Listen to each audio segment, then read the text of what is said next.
Buenos días, bienvenidos a Colegio de Notarios, canal de YouTube. Hoy presentamos Pásele Marchantito. Ya se sabe que latinos y sajones somos distintos, muy distintos.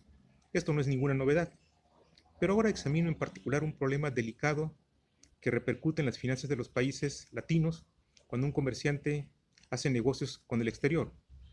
Imagino a continuación un pequeño cuentito que por lo demás nos aparta mucho de la realidad.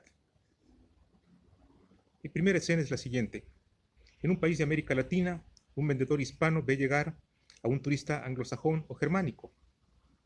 En lugar de esperar a que el visitante salude, el anfitrión latino se apresura inmediatamente a exclamar, con toda cortesía y amabilidad: «Pásele, adelante, bienvenido, esta es su casa, ¿qué se le ofrece? ¿Qué va a llevar? Pásele, marchantito».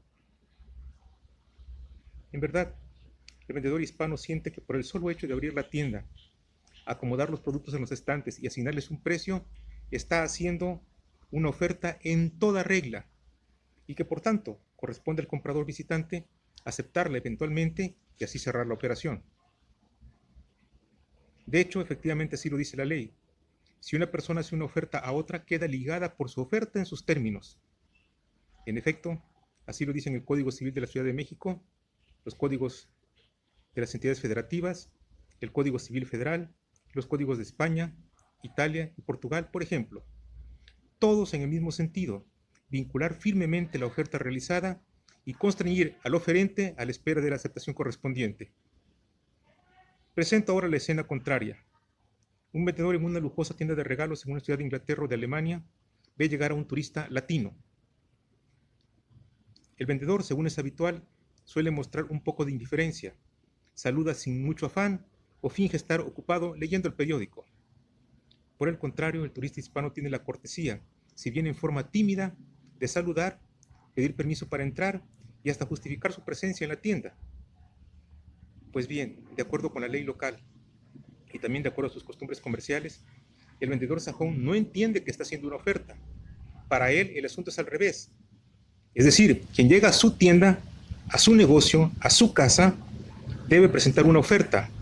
Una vez presentada la oferta, él está en condiciones de admitirla o de rehusarla.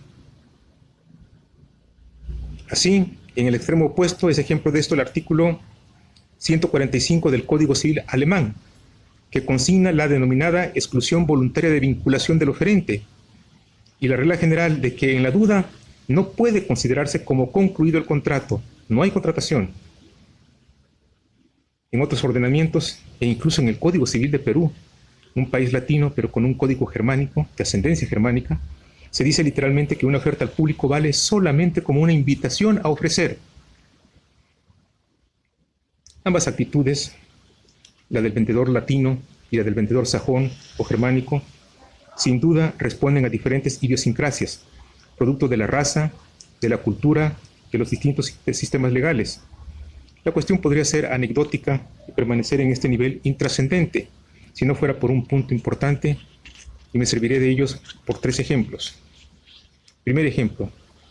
En general, los códigos latinos dicen que cuando se trata de compraventas de carácter internacional, es decir, con personas situadas en distintos países, el contrato se perfecciona, se tiene por concluido, en el momento preciso en que se acepta la oferta, es decir, cuando se unen la oferta o licitación y la aceptación del contrato, en el denominado consentimiento.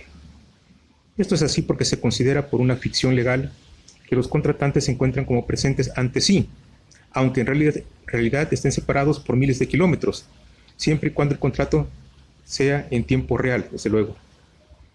Los códigos sajones, cuando los hay, y los germánicos, exigen incluso no solamente que se produzca la declaración por parte del aceptante, sino además la llegada efectiva de la respuesta, o la información inequívoca de ella en el sentido que se considere procedente. Consigno aquí, por cierto, la singularidad del Código Civil de Quintana Roo, asimismo de corte germánico, el cual previene como fecha cierta la del sello de estampado de la oficina postal o telegráfica y la entrega de la carta de aceptación a un propio o un mensajero. Ahora bien, la cuestión de cuándo se perfecciona el contrato conduce derechamente a la cuestión de dónde se perfecciona el contrato. Regla 1, ¿cuándo? Regla 2, ¿dónde? Y si, como generalmente sucede, no se ha establecido una cláusula expresa de elección de los tribunales para litigar, La ley presume una regla 3, que ambas partes se someten tácitamente a la ley del lugar de la perfección del contrato. Y he aquí el punto. En ambos casos el contrato se perfecciona en el momento de la aceptación, tanto del lado latino como del lado sajón o germánico. Y el eventual litigio debe llevarse a cabo en la ciudad del aceptante, esto es en la ciudad de Londres o Hamburgo, del vendedor o comprador anglosajón o germánico. En ambos casos, los comerciantes latinos pierden la sede. Segundo ejemplo. Venta self-service. Es lo mismo que cuando se compra cara a cara, o face to face, como dicen los estadounidenses, en el supermercado o en la tienda departamental de lujo. Son las llamadas ventas de aparador. El producto se considera ofertado en toda regla por el solo hecho de ser exhibido en un anaquel con un precio y otras características en Chedraui o en Liverpool. El ama de casa lo escoge, lo pone en su carrito, lo lleva a la caja y forma una fila. Pues bien, el momento preciso de conclusión del contrato es cuando la señora saluda a la cajera, exhibe los artículos y hace ademán de pago. En cambio, cuando usted, turista hispano, compra algo en un supermercado o en una tienda departamental de Londres, por ejemplo en Harrods, la ley inglesa no considera que la oferta la hace la tienda departamental. Según la ley local, Harrods hace solo una invitación para ofrecer. En realidad la oferta la hace usted, al presentar la corbata o el abrigo en la caja. La cajera, por otra parte, no hace más que aceptar una oferta, y por lo tanto el contrato se perfecciona en el momento y en el lugar del lado del mostrador de la cajera. En caso de litigio, el turista hispano debe pasar al otro lado del mostrador a pelear. No puede pelear desde su cómodo lugar en la fila de carritos. Ejemplo 3. Esto es también lo que sucede en el caso de la contratación por medios electrónicos, aunque solo cuando la telecomunicación es simultánea, o como se ha dicho en tiempo real. Para un consumidor nacional, esto significa que frecuentemente el contrato se habrá concluido en el extranjero, en Londres o en Hamburgo.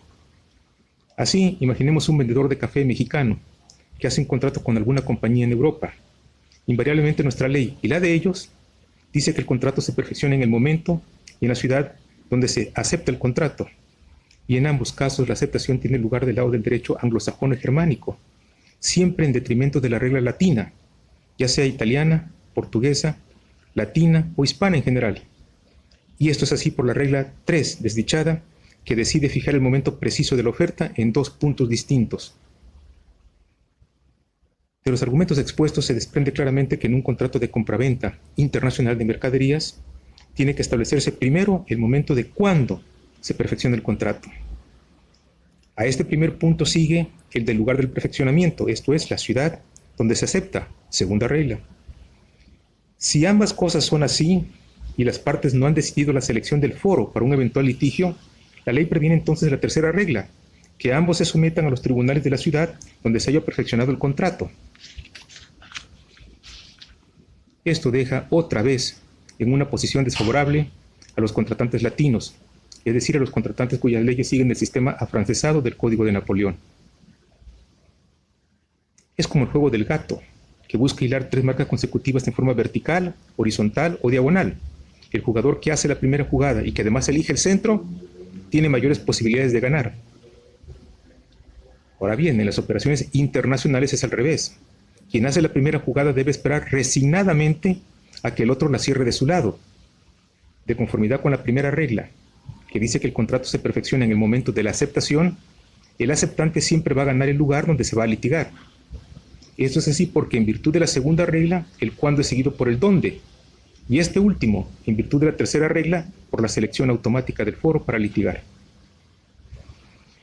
Se puede decir que la cuestión no tendría importancia si ambas partes eligiesen la ciudad donde van a litigar, modificando así convencionalmente la regla de la legislación respectiva.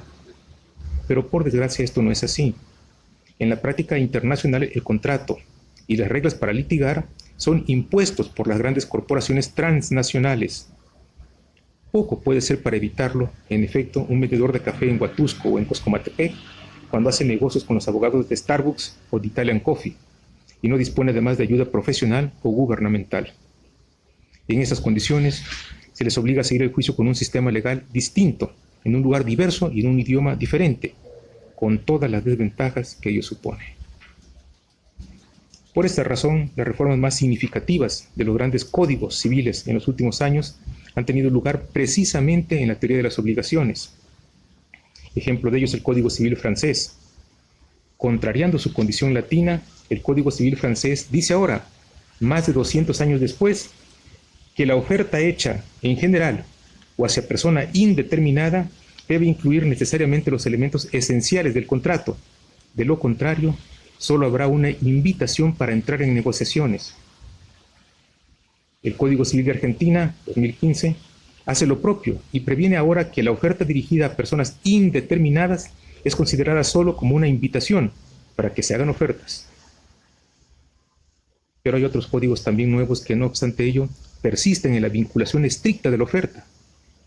Este es el caso en el plano nacional de los Códigos Civiles de Yucatán, 1994, de Coahuila, 1999. En el plano internacional, el Código Civil de Quebec, 1991, y también afrancesado, mantiene aún dicha vinculación. Por último, en el derecho uniforme, la Convención de las Naciones Unidas sobre los contratos de compraventa internacional de mercaderías y los principios UNIDROIT sobre los contratos comerciales internacionales disponen que la oferta debe ser suficientemente precisa e indicar la intención del oferente de quedar obligado. De otra manera, cualquier propuesta no dirigida a personas determinadas se considera simplemente como una invitación a hacer ofertas. Latinos y sajones somos distintos, muy distintos, en más de un aspecto. Muchas gracias. Si te despertó algún interés este ensayo y quieres recibirlo por escrito, con todo gusto, pídelo al secretario Jaime Cerdán del Consejo Directivo, se te enviará inmediatamente. Muchas gracias.